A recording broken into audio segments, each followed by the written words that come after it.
E aí nós temos então, aqui nas orientações, quais são os tópicos, os itens que devem compor um plano de ação. Um plano de ação tem 4 partes fundamentais. Nós temos os objetivos desse plano de ação, nós temos as metas desse plano de ação, nós temos as ações propriamente ditas, o que vai ser feito do plano de ação, e nós temos o acompanhamento e avaliação do plano de ação.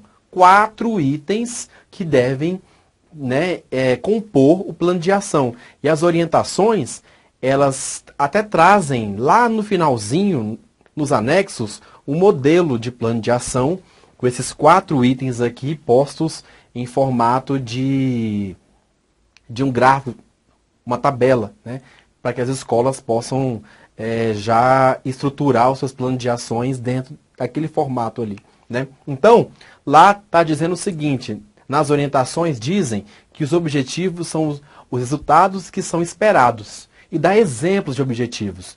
Aqui tem um, desenvolver uma formação crítica e reflexiva dos estudantes do ensino fundamental. Esse aqui é um objetivo, é um exemplo de objetivo. É um exemplo que as orientações deram, que não são os únicos, o único, não é todo mundo que tem que fazer esse aqui. É só um exemplo, um modelo, uma referência, para que as escolas possam criar os seus objetivos com base nessa referência aqui. Metas para alcançar esse objetivo. Então aqui, a meta é uma quantificação. É até onde nós vamos chegar para alcançar esse objetivo. É uma quantificação do objetivo. Porque senão fica só, objetivo é intenção. É onde eu quero chegar. Mas qual é as abrangências? Qual é a área de abrangência da minha ação? Até onde eu quero chegar para alcançar esse objetivo? Então, eu preciso quantificar.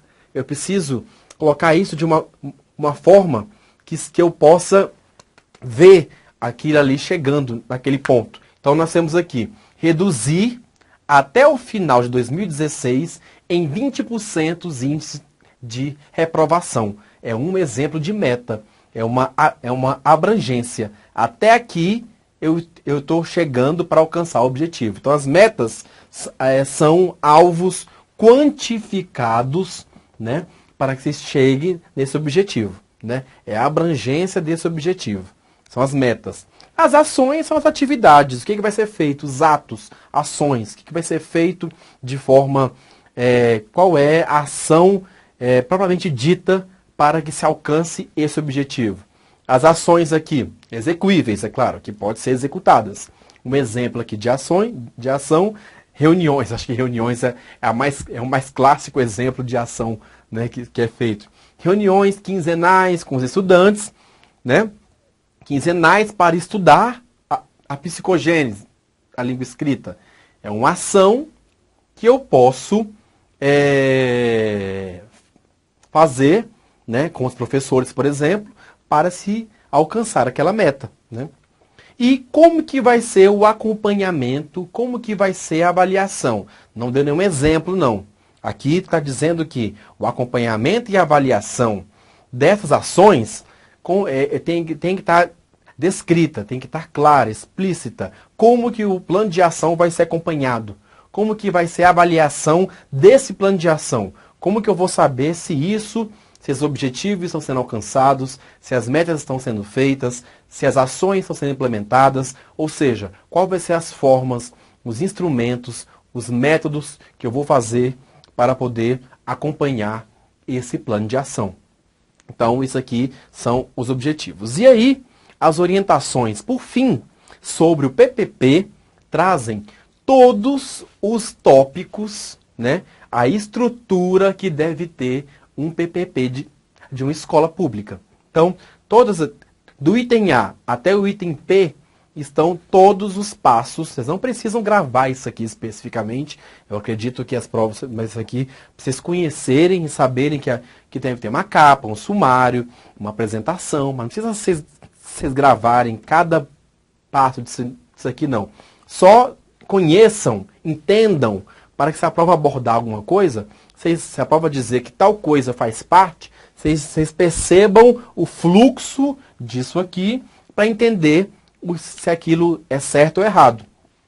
A historicidade dessa escola, o diagnóstico que a escola, dessa instituição, qual a função social dessa escola, quais são os princípios, ou seja, quais são aqueles conceitos, aquelas teorias que embasam, que orientam a prática pedagógica dessa escola, quais são os objetivos que essa escola tem de formação, quais são as concepções teóricas, né, de quais autores que vai ser embasadas, a Organização Trabalho Pedagógico, OTP, Organização Trabalho Pedagógico. Vocês vão ver sempre essa sigla, como é que vai ser, quais são, tem sala de leitura, sala de reforço, tem sala de vídeo, de informática, tem como é que é o pedagógico dessa escola, quais são os projetos especiais dessa escola, como é que o pedagógico dela se organiza, né? Tem que estar aqui. Como é que é a avaliação dessa escola, como é que essa escola trabalha com a avaliação. Cada professor faz a sua avaliação, tem que ser formativa, ou seja, continuamente, e aquela avaliação que forma, que ensina o aluno pela avaliação, tudo bem. Mas a escola tem que ter alguns instrumentos que são instrumentos e concepções de avaliação que são mais gerais, consensuais, que a escola inteira trabalhe nessa linha. Então, que avaliação, que concepção e prática a escola tem sobre avaliação, né? Currículo, a escola tem que pegar o currículo em movimento, que a Secretaria de Educação já fez, né?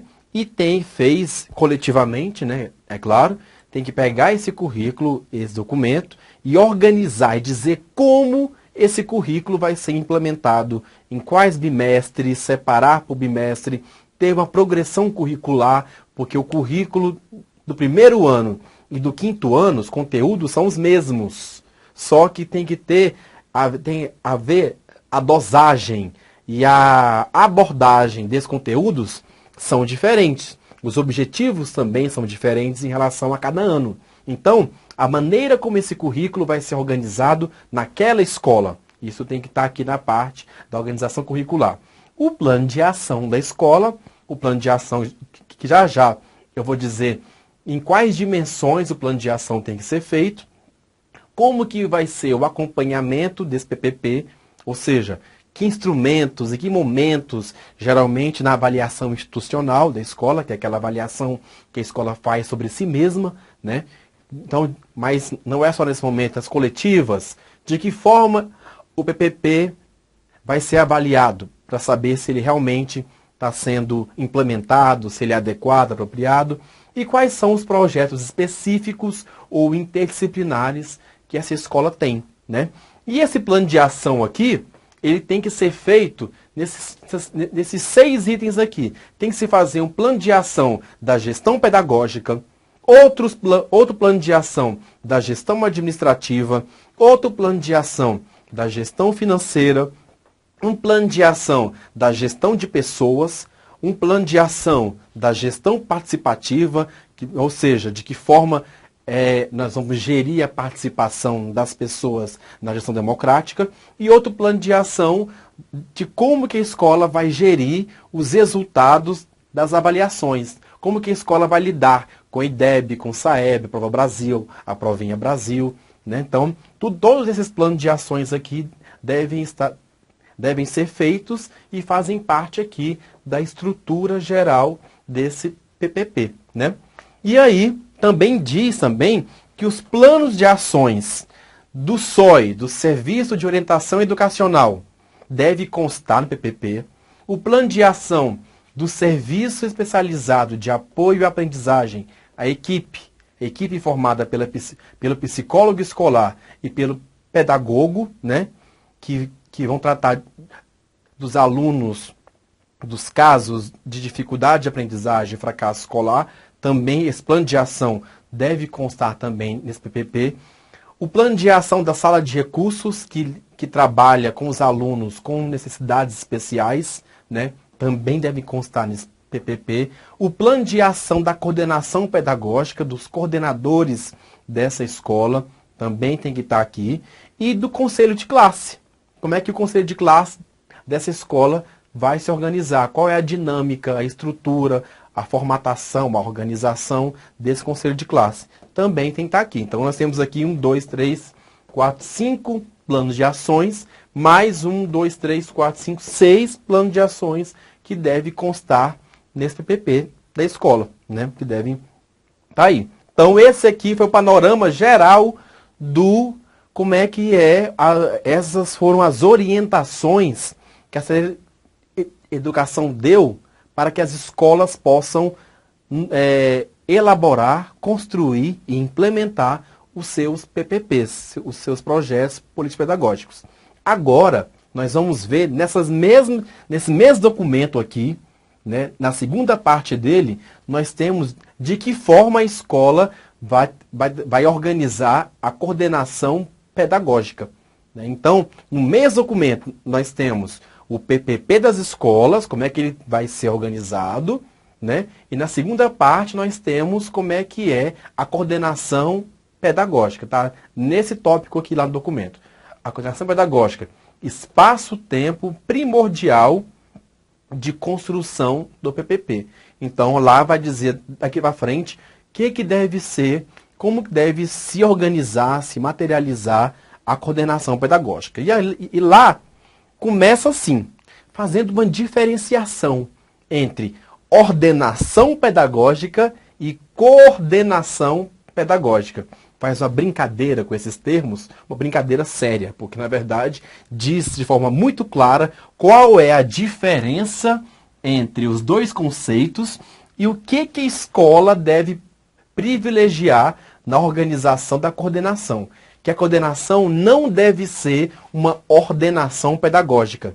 Por quê? Porque, segundo essas orientações, a ordenação pedagógica ela é fragmentada, né? Alienada e alienante. Ou seja, eu estou só ordenando, eu só estou dizendo o que cada um tem que fazer, só, sem reflexão nenhuma. Cada um faz sua parte, por isso que é fragmentado. É como se fosse uma indústria de carros. Um põe o vidro, outro põe o pneu, outro põe o prego, outro põe a roda, e no final a gente vê que carro que deu. É nesse sentido que não deve ser a coordenação pedagógica. Não deve ser uma ordenação de trabalhos para cada um fazer só a sua parte para ver no final que é aluno que deu. Não é isso. Então, não deve ser um trabalho individualizado, nem burocratizado e nem de adaptação, nem de fazer com que os professores se ajustem àquele trabalho e simplesmente de forma acrítica. Não. O trabalho deve ser de coordenação pedagógica. É diferente. Coordenar, o co significa andar junto. Por isso que os professores que trabalham na coordenação pedagógica, eles não exercem um cargo em comissão. Não tem cargo em comissão. Por quê? Eles são eleitos pelos professores, porque eles andam juntos. Hierarquicamente, eles estão no mesmo patamar, na mesma linha. Andam juntos. Uma ação coletiva. Ele coordena o trabalho dos seus colegas. Coordena, porque seus colegas são gestores dos seus trabalhos, das suas salas de aula. Então, ele precisa coordenar outros gestores. Coordenar o trabalho é andar junto. E não andar em cima e ordenar o que os outros têm que fazer. E sim andar junto.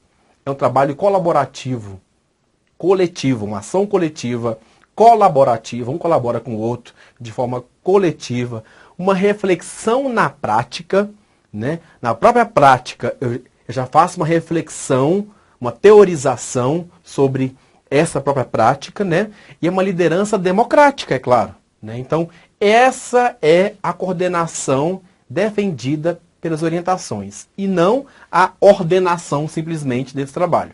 Alguém que ordena o que cada um tem que fazer como se fossem fragmentos de funcionários em uma fábrica que forma carros, por exemplo, num aspecto mais taylorista ou fordista dessa percepção, né? E aí, nós temos aqui alguns objetivos, alguns trabalhos, algumas ações, né? Algumas funções dessa pedagógica. Formação continuada, a coordenação pedagógica os coordenadores pedagógicos dessa escola e aquele espaço que o professor tem para coordenar, para poder planejar, refletir sobre o seu trabalho, deve ser um espaço de formação continuada, deve ser um espaço de ensino e de aprendizagem, porque o professor também tem que aprender, né, ensinar, né, ou seja, ensino e aprendizagem é um espaço fundamental, né, é uma função primordial nesse trabalho. Planejamento de projetos interdisciplinares, porque está todo mundo junto, os professores de uma mesma série, coordenando juntos, planejando juntos e podem planejar, então, projetos interdisciplinares, né? Compartilhamento de experiências, né? Avaliação e autoavaliação. 5 pontos que podem ser feitos nesse lugar. Viabiliza, nesse espaço, o alcance dos objetivos do PPP. Todo momento, essas orientações colocam a importância primordial da coordenação pedagógica como um espaço-tempo para viabilização do PPP da escola. Então, para que haja um PPP que seja elaborado e executado coletivamente, tem que haver uma coordenação pedagógica, que é um espaço que viabiliza os alcances apresentados nesse projeto. Processos inovadores de ensinar, aprender, pesquisar e avaliar, né? Recupera o sentido coletivo desse trabalho, né? Porque o trabalho desse professor é coletivo, não é individual, ele não é uma ilha dentro de uma escola, ele é o trabalho que tem que ser coletivo. E a coordenação pedagógica traz esse aspecto coletivo para esse trabalho, né? Então, ou seja, é uma escuta, os coordenadores pedagógicos escutam, tem uma escuta sensível para o professor. Ele tem um coordenador, né, que ele pode ouvir, que pode ouvi-lo, para quem ele pode falar suas angústias, para quem ele pode pegar sugestões, para quem ele pode falar sobre os seus casos. Então, é uma escuta sensível para o docente, né, para o professor. E qual é o papel, então, depois de fazer essa discussão aqui, as orientações colocam claramente o papel do coordenador ou coordenadora pedagógica das escolas, né? Por que coordenadora pedagógica? Porque, segundo uma análise feita nessas orientações, 95% das coordenadoras atuais são mulheres, né? Então, ou seja, há uma predominância muito forte das mulheres na coordenação pedagógica das escolas, segundo a pesquisa realizada pela Secretaria de Educação. Então, qual é o papel, então, da coordenadora pedagógica ou do coordenador pedagógico nesse trabalho?